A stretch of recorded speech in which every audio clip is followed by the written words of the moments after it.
দার্জিলিং লোকসভা আসনের তৃণমূল কংগ্রেস প্রার্থী গোপাল লামার সমর্থনে নকশালবাড়িতেও প্রচার সারলেন বিধায়ক তথা অভিনেতা সোহম চক্রবর্তী, মন্ত্রী অরূপ বিশ্বাস। প্রচারে উপস্থিত ছিলেন শিলিগুড়ির মেয়র গৌতম দেব, ডেপুটি মেয়র রঞ্জন সরকার, শিলিগুড়ি মহকুমা পরিষদের সভাধিপতি অরুণ ঘোষ সহ অন্যান্যরা। এদিন নকশালবাড়ির রথখোলা থেকে পানিঘাটা মোড় পর্যন্ত পায়ে হেঁটে প্রচার করেন সোহম ও মন্ত্রী অরূপ বিশ্বাস। অভিনেতাকে দেখতে রাস্তার দুধারে উৎসাহী মানুষের ভিড় দেখা যায়। এদিন সোহম জানান, মানুষের উচ্ছ্বাস দেখেই পরিষ্কার তৃণমূল প্রার্থী গোপাল লামা অনেক এগিয়ে রয়েছে। এটা প্রচার নয়, এক প্রকার বিজয় মিছিল। গোপাল লামাকে বিপুল ভোটে জয়ী করার আবেদন করেন তিনি।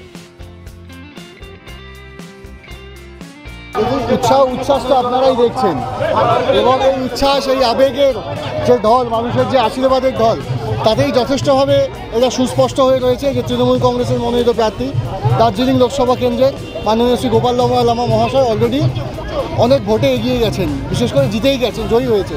এবং কেউ দেখে এটা বলবেন না যে এটা কি কোনো রকমভাবে প্রচারের রোড শো নাকি এটা বিজয় মিছিল বেরিয়েছে। আমার মনে হয় যে গোটা বাংলা, বিশেষ করে আমাদের দার্জিলিং লোকসভা কেন্দ্রের মানুষ সাড়া দিয়েছেন যে এটা বিজয় মিছিল আমরা এক প্রকার পালন করলাম। তো সুতরাং আমি আমার তৃণমূল কংগ্রেস পরিবারের সকল মাননীয় সদস্যদের, যারা মেন দুজন অভিভাবক এখানে রয়েছেন, মাননীয় শ্রী অরূপ বিশ্বাস মহাশয়, শ্রী গৌতম দেব মহাশয়, তাদেরকে নমস্কার জানাই এবং আমার বিনম্র চিত্তে আমি আমার প্রণাম, আমার শ্রদ্ধা জানাই তৃণমূল কংগ্রেসের পরিবারের সকল সদস্যদের এবং যারা মমতা বন্দ্যোপাধ্যায় আসল সৈনিক এবং তৃণমূল কংগ্রেসের সম্পদ। এটা তো থাকছে, এটা তো আমার কাছে আশীর্বাদ, এবং এই ভালোবাসাকে, এই আশীর্বাদকে পাথেয় করে এগিয়ে চলতে চাই।